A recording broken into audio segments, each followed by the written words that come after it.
맏아들은 밭에 있다가 돌아와 집에 가까이 왔을 때에 풍악과 춤추는 소리를 듣고 한 종을 불러 이 무슨 일인가 물은데 대답하되 당신의 동생이 돌아왔음에 당신의 아버지가 건강한 그를 다시 맞아들이게 됨으로 인하여 살진 송아지를 잡았나이다 하니 그가 노하여 들어가고자 하지 아니하거늘 아버지가 나와서 권한대 아버지께 대답하여 이르되 내가 여러 해 아버지를 섬겨 명을 어김이 없거늘 내게는 염소 새끼라도 주어 나와 내 벗으로 즐기게 하신 일이 없더니 아버지의 살림을 창녀들과 함께 삼켜버린 이 아들이 돌아오매 이를 위하여 살찐 송아지를 잡으셨나이다.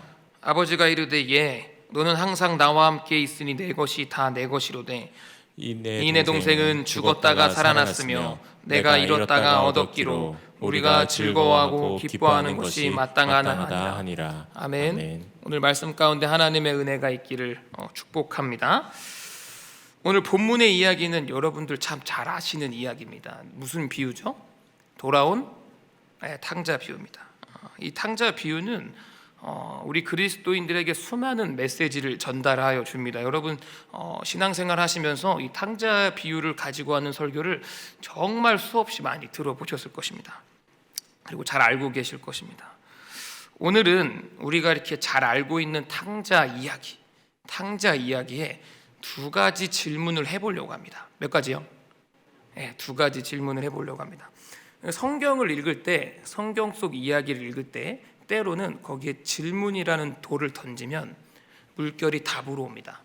때로는 그 답이 하나님께서 우리에게 주시는 중요한 메시지일 때가 있어요. 그래서 가끔씩 성경에 질문을 해봐야 됩니다. 왜 그럴까?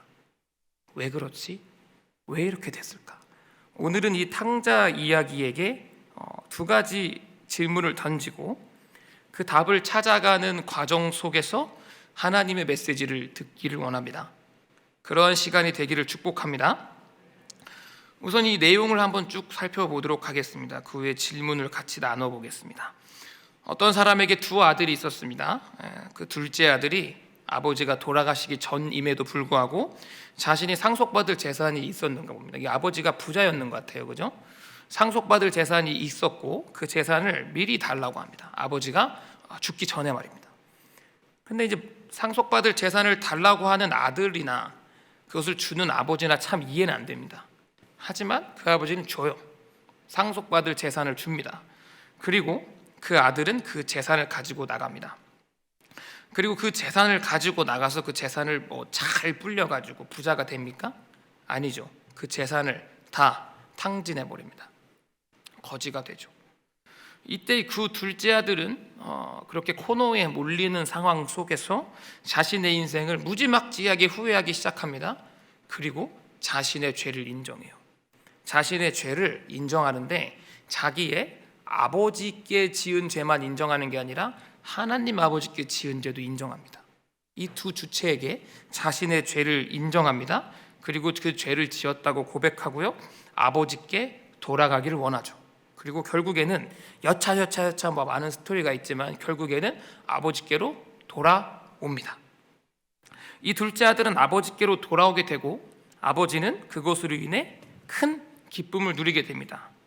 하지만 이 전체 스토리에서 마음이 불편한 한 사람이 있습니다. 누구죠? 큰아들이죠. 큰아들은 마음이 불편합니다. 29절하고 30절을 같이 읽어보겠습니다. 시작. 아버지께 대답하여 이르되 내가 여러 해 아버지를 섬겨 명을 어김이 없거늘 내게는 염소 새끼라도 주어 나와 내 벗으로 즐기게 하신 일이 없더니 아버지의 살림을 창녀들과 함께 삼켜버린 이 아들이 돌아오매 이를 위하여 살찐 송아지를 잡으셨나이다. 아멘. 큰아들은 아버지가 자신을 위해서 아무것도 안 해줬다고 불평합니다. 그리고 왜 저런 나쁜 놈, 자기 아버지의 재산을 자기가 지금 받을 것도 아닌 그 재산을 가지고 가서 다 탕진해버리는 그 둘째 아들을 왜 사랑하지 도대체? 뭐가 좋을까? 라면서 불평하고 질투하고 불평합니다. 이것이 오늘 그 탕자 비유에 대한 이야기죠. 우리가 잘 알고 있습니다. 오늘 이 본문의 이야기를 보면서 질문을 두 가지를 해보겠습니다. 그 질문 중 첫 번째 질문입니다. 첫 번째 질문. 오늘 이 누가복음 15장에는 총 세 가지의 비유가 있습니다. 몇 가지 비유가 있다고요? 세 가지 비유가 나옵니다. 첫 번째 비유는 잃은 양의 비유입니다. 그리고 두 번째는 잃었던 드라크마 비유가 나오고요. 세 번째는 탕자 비유입니다. 이 탕자 비유가 그 15장의 세 번째 비유입니다. 이 세 가지 비유 모두 잃었던 것을 찾는 비유예요. 잊어먹고 다시 찾는 것이죠. 첫 번째 비유인 잃은 양의 비유는 양이 100마리 있던 사람이 한 마리를 잊어먹어요. 그래서 99마리를 들여 놓고 한 마리를 찾으러 가서 결국 찾고 그 찾음으로 인해 큰 기쁨을 누렸다, 이 이야기입니다. 두 번째, 10드라크마 여인 이야기. 10드라크마가 한 여인 10드라크마가 있었는데 그 화폐 단위입니다.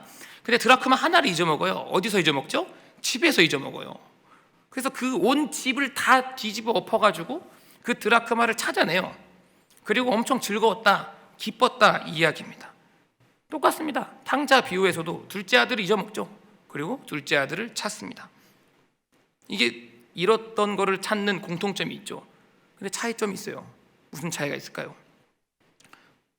잃었던 양을 찾으러 가는 거나 잃었던 드라크마를 찾으러 가는 거나 찾으러 가는 사람이 있어요. 근데 탕자 비유에서는 아무도 탕자를 찾으러 가지 않습니다. 자기 스스로 왔어요. 이상하죠? 아무도 안 찾으러 갔어요. 이 탕자를 찾으러 갔어야 되는데, 그렇죠? 오늘 질문 첫 번째는 이겁니다. 누가 찾으러 갔어야 될까? 이 탕자를 찾으러 누가 갔어야 될까? 정답은 뭘까요? 정답은 큰아들입니다. 큰아들이 이 탕자를 찾으러 갔어야 합니다. 이 비유는 이중적인 비유입니다. 이 비유 속에 큰 한 가지는 뭐냐면 하나님의 사랑을 표현하는 거죠. 하나님은 언제나 받아주신다. 죄를 회개하고 돌아오면 언제나 두 팔 벌려 받아주신다. 그 크신 하나님의 사랑을 표현한 게 첫 번째 비유입니다. 이 안에. 그 두 번째 이중 비유 두 번째는 뭐냐면은 이 비유 속의 큰 아들은 사실 이스라엘이에요. 유대인입니다. 유대인을 비유로 표현한 겁니다. 이 탕자 비유는 하나님의 사랑을 표현한 비유이기도 하지만 이 선민주의, 지독한 선민주의예요. 유대인만 구원을 받을 수 있다. 우리 바운더리에 있는 사람만 구원받을 수 있다는 아주 그 지독한 선민주의를 디스하는, 격파하는 비유입니다. 그래서 이 큰아들을 비판하기 위해서 만들어진 비유입니다. 예수님의 비유죠. 이스라엘 사람들은 참 선민사상 지독합니다. 지금도 자기들만 구원받죠. 유대인들. 이 지독한 선민사상으로 어느 사람도 자신이 믿는 하나님을 믿지 못하게 합니다. 노골적으로 믿지 못하게 합니다. 그리고 이방인들은 하나님 근처로 얼씬도 못하게 하죠. 이방인들은 자신의 혈통상 믿지 못하게 만들어 놓은 것입니다. 이 그들의 나쁜 이기심을 깨기 위해서 이 비유가 만들어졌습니다. 오늘 이 비유, 이스라엘 사람들, 유대인, 큰아들의 자신만 구원받을 수 있다는 이 선민사상, 이방인들을 구원해서 배척한 이 선민사상을 깨는 이 비유가 왜 누가복음에만 있을까? 이 비유 누가복음에만 있어요. 왜 누가복음에만 있을까요? 누가가 이방인이에요. 누가는 안디옥 사람입니다. 그리스 사람이에요. 유대인들의 입장에서 누가는 구원받지 못하는 사람입니다. 여러분, 마태복음은 유대인들을 위해서 쓰여졌죠. 유대인들이 보는 복음서입니다. 누가복음은 누굴 향해서 쓰여졌을까요? 이방인들이 보는 거예요. 이방인들이 읽을 수 있도록 써 있는 게 누가복음입니다. 이방인이었던 누가가 선민사상에 찌들어 있는 유대인을 보고 쓴 게 이 누가복음입니다. 그래서 유대인들, 자신만 구원받을 수 있다고 착각한 유대인들을 비판하는 것이죠. 오늘 본문 1절, 2절에 우리가 기록 여기 써 있지는 않지만 이 비유가 시작되는 상황을 설명합니다. 예수님이 말씀을 전하십니다. 그 세리와 죄인과 창녀들이 그 앞에서 말씀을 막 들어요. 그런데 서기관과 바리새인이 그걸 욕합니다. 예수는 선지자 같은데 왜 저런 세리와 죄인과 창녀와 음식을 먹지? 왜 같이 놀지? 왜 함께 있지? 그것을 비판하면서 이 비유가 시작됩니다. 그것을 비판하면서 잃은 양 비유, 드라크마 비유, 그리고 마지막으로 탕자의 비유가 시작되는 것입니다. 이스라엘 사람들은 이방인만 배척한 게 아닙니다. 이방인만 배척한 게 아니에요. 여러분, 세리와 창녀도 유대인이죠. 유대인입니다. 이방인만 배척한 것이 아니라 같은 유대인임에도 불구하고 세리와 죄인, 창녀들은 회당에 들어가지 못하는 거예요. 다리 저는 자, 아픈 자, 고아, 과부 모두 하나님께로 나오지 못하게 철저하게 장벽을 쌓고요, 그들을 나오지 못하게 합니다. 그래서 그들이 예수께 나오는 것도 탐탁지 않아 있고요, 예수가 그들에게 죄사함을 주는 것도 인정하지 않으려고 했습니다. 그래서 예수님은 이러한 비유를 한 것입니다. 18절에 보면 이렇게 되어 있습니다. 내가 일어나 아버지께 가서 이르기를, 이게 탕자가 얘기하는 겁니다. 아버지, 내가 하늘과 아버지께 죄를 지었사오니. 하나님과 자신의 육신의 아버지께 죄를 지었다고 고백합니다. 자기가 죄를 지었다고 고백하는 사람도 못 들어오게 하는 거예요. 이 큰아들은 자기가 죄를 지었다고 고백하는 사람도, 유대인들은 그 이방인들을 못 들어오게 하는 겁니다. 세리와 죄인들은요, 회당에서 기도 제목이 하나예요. 자신의 기도 제목이 하나입니다. 나는 죄인입니다. 이게 평생 기도 제목이에요. 근데 바리새인과 서기관 평생 기도 제목 뭡니까? 저 세리와 같지 않아서 감사합니다. 이게 그들의 기도 제목입니다. 오늘 우리 한 가지 질문으로 일단 시작했습니다. 둘째 동생을, 탕자를 데리러 가야 할 사람은 누군가요? 큰아들이에요. 큰아들. 이제 두 번째 질문입니다. 그렇다면 이 큰아들은 왜 안 갔을까? 도대체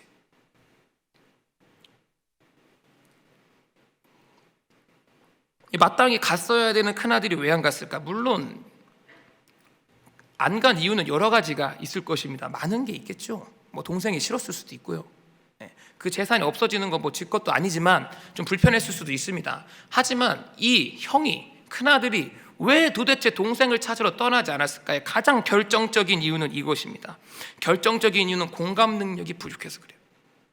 공감하지 못하는 겁니다. 이 큰아들은 공감 능력이 결여되어 있는 사람입니다. 이 큰아들은 반드시 공감했어야 됐어요. 누구를 공감했어야 됐을까요? 동생이요. 동생? 자신의 동생이 가서 아파하고 돈이 없고 먹을 것을 줄여서 돼지가 먹는 열매들을 먹는 것을 가슴 아프고 공감했어야 될까요? 아니요. 그것을 공감하라는 이야기가 아닙니다. 오늘 본문을 쭉 읽어보면 이 큰아들이 공감했어야 될 부분은 다른 부분입니다. 누구를 공감했어야 합니까? 아버지예요. 자기 아들을 잃고 슬퍼하는 아버지의 마음을 공감했어야 됐습니다.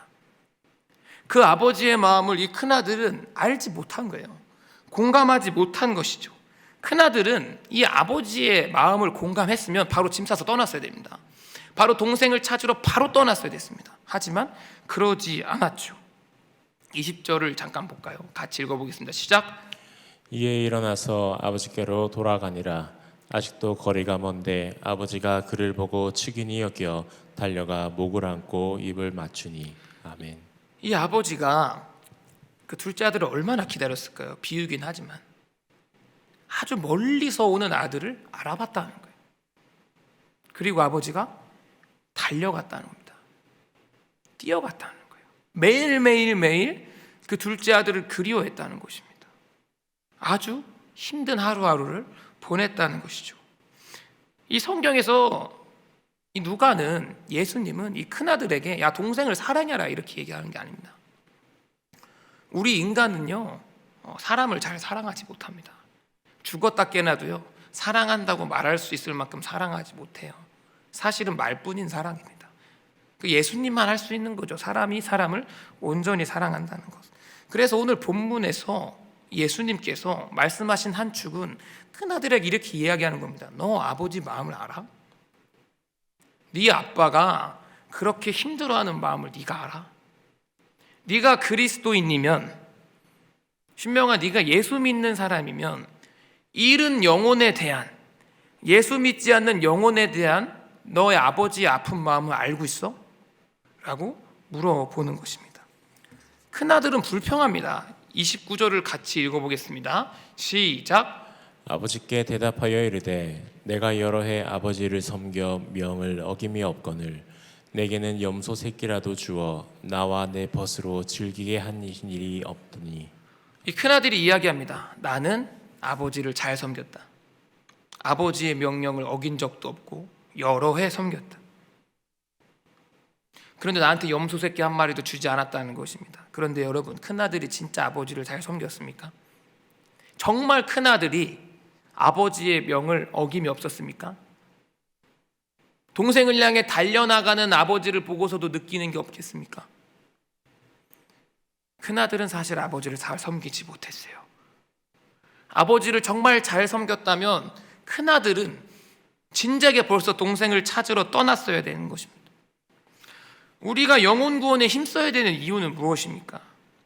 우리 아버지가, 하나님이 그것으로 인해 가슴 아파하고 있기 때문입니다. 속상해하고 계시기 때문입니다. 힘들어하고 계시기 때문입니다.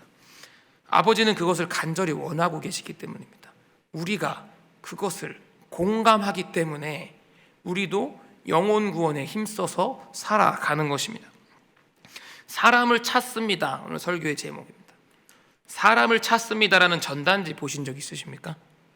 그리고 우리 다큐멘터리 이런 거 보면요, 막 우리 한 아버지가 사람을 찾습니다라는 전단지를 전국 방방곡곡을 돌아가면서 뿌리는 장면들을 볼 수 있습니다. 아이를 잃어버린 부모가 10년째 자신의 딸을 찾기 위해서 전단지를 뿌립니다. 그 사진 속에는 앳된 여자아이의 얼굴이 그려져 있어요.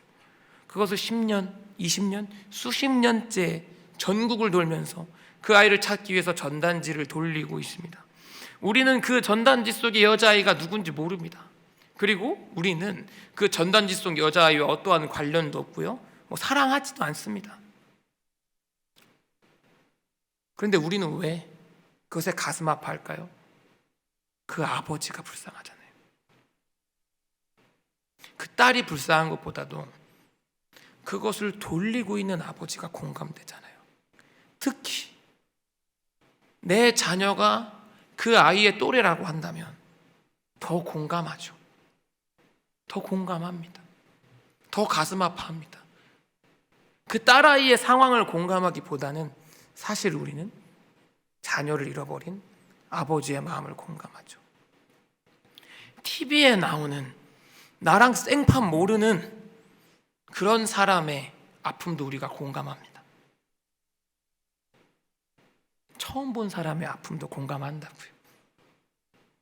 그런데 저는 가끔 또는 많이 나를 사랑하시는, 나와 관계가 깊은 하나님의 마음을 공감하지 못할 때가 너무 많아요.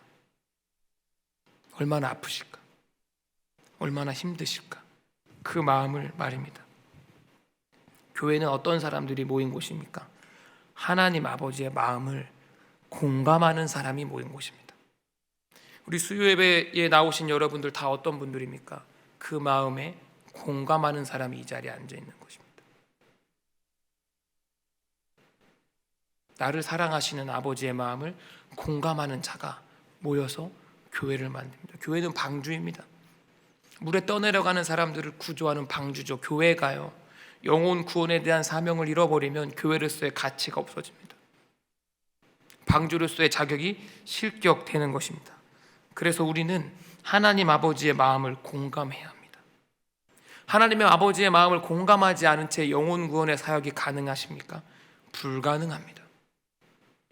교회로 오게는 할 수 있습니다. 하지만 그 영혼을 구원까지 도와주고 품어주고 사랑하는 것은 결코 불가능합니다. 그래서 우리는 그 영혼을 사랑하려는 마음도 중요합니다. 하지만 잘 안 돼요, 사실. 어떻게 생면부지의 사람의 마음을 공감할 수 있습니까? 어떻게 사랑할 수 있습니까? 그래서 우리는 아버지의 마음을 공감해야 됩니다. 나와 관계 있는 아버지의 마음을 공감해야 한다는 것입니다. 고등부 수련회를 은혜 가운데 마쳤습니다. 정말 우리 선생님들, 학생들 정말 열심히 전도했습니다. 전도 많이 했습니다. 그리고 친구들도 정말 많이 데리고 왔어요. 정말 교회에 처음 나와본 친구들이 정말 많았어요, 이번 수련회 가운데. 그런데 이 수련회를 준비하면서 참 걱정이 많았습니다.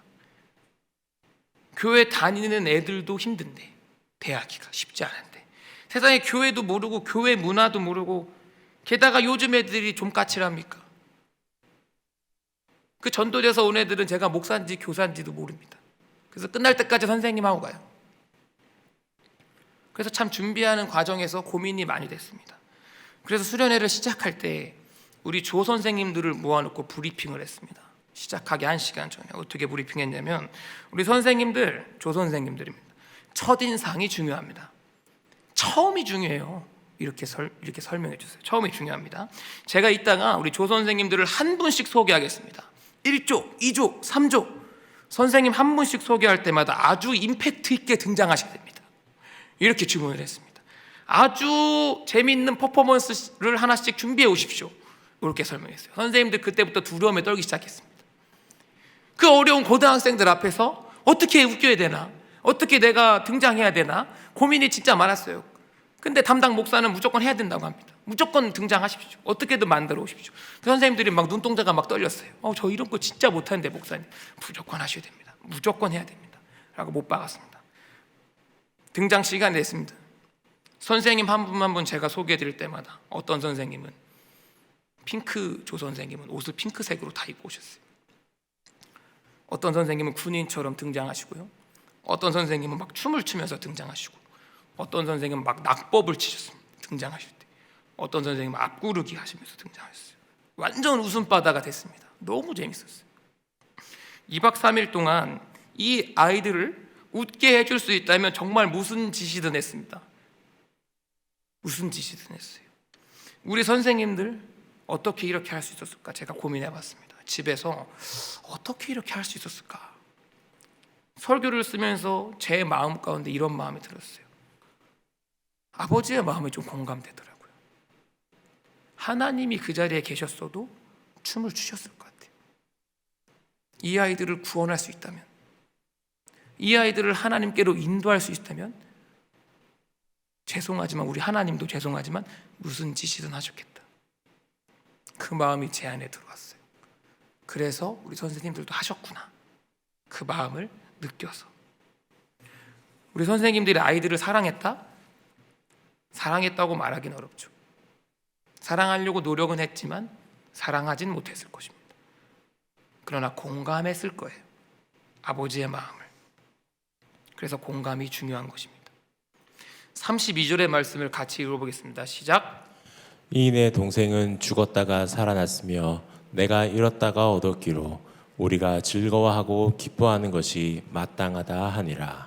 아멘. 오늘 큰아들은 이 본문에서 아버지의 마음을 전혀 공감하지 못했습니다. 그런데 재밌는 건 무엇인지 아십니까? 아버지의 슬픔을 공감하지 못하는 자는 그 기쁨도 공감하지 못해요. 영혼의 잃음, 영혼이 잃었을 때 느끼는 아버지의 슬픔을 공감하지 못하는 사람은 그 영혼이 돌아왔을 때의 기쁨도 역시나 공감을 못하는 거예요. 공감을 못하는 것입니다. 이곳에 중요한 포인트가 하나 있습니다. 우리 수요예배 오신 여러분들은 대부분 사역을 하십니다. 대부분 한 가지 이상씩의 사역을 감당하시고요. 많게는 막 5개, 6개씩의 사역을 감당하시는 분들이 여기 많습니다. 그런데 가끔 기쁨이 없죠. 기쁨이 없어집니다. 사역을 하는데 기쁘지가 않는 거죠. 그럴 수 있습니다. 영혼구원의 교회 사역을 할 때 기쁨이 없어질 때가 있어요. 가정 사역을 할 때 기쁨이 없어질 때가 있습니다.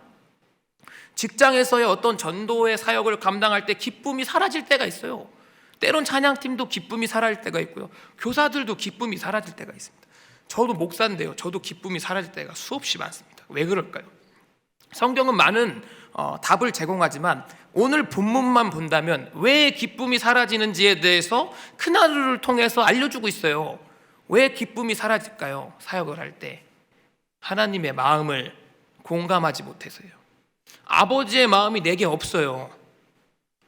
영혼이 돌아올 때의 기쁨을 내가 공감을 못하는 거예요. 새로운 사람이 와도 기쁘지 않습니다. 아버지의 마음을 공감하지 못하니까 말입니다. 그래서 우리는 반드시 하나님의 마음이, 아버지의 마음이 필요합니다. 가정에서나 삶의 현장에서나 말입니다. 그래서 우리는 우리 마음속에 기쁨이 없어졌을 때 아버지의 마음을 다시 찾아야 됩니다. 우리 때론 이렇게 착각할 때가 있어요. 사역의 기간이 너무 길어서 기쁨이 없어졌다. 아니요. 더 길게 해도 기쁨을 잃지 않는 사람이 수두룩 빽빽합니다. 몸이 아파서 기쁨이 없어졌다? 그럴 수도 있겠지만 전체는 아닙니다. 어쩌면 우리 마음 가운데 하나님의 마음이 없어서 공감 능력의 결여로 인해서 기쁨이 없어진 건 아닐지 우리 가운데 돌아봐야 합니다. 구약에 호세아라는 인물이 있습니다. 여러분 호세아 다 아시죠?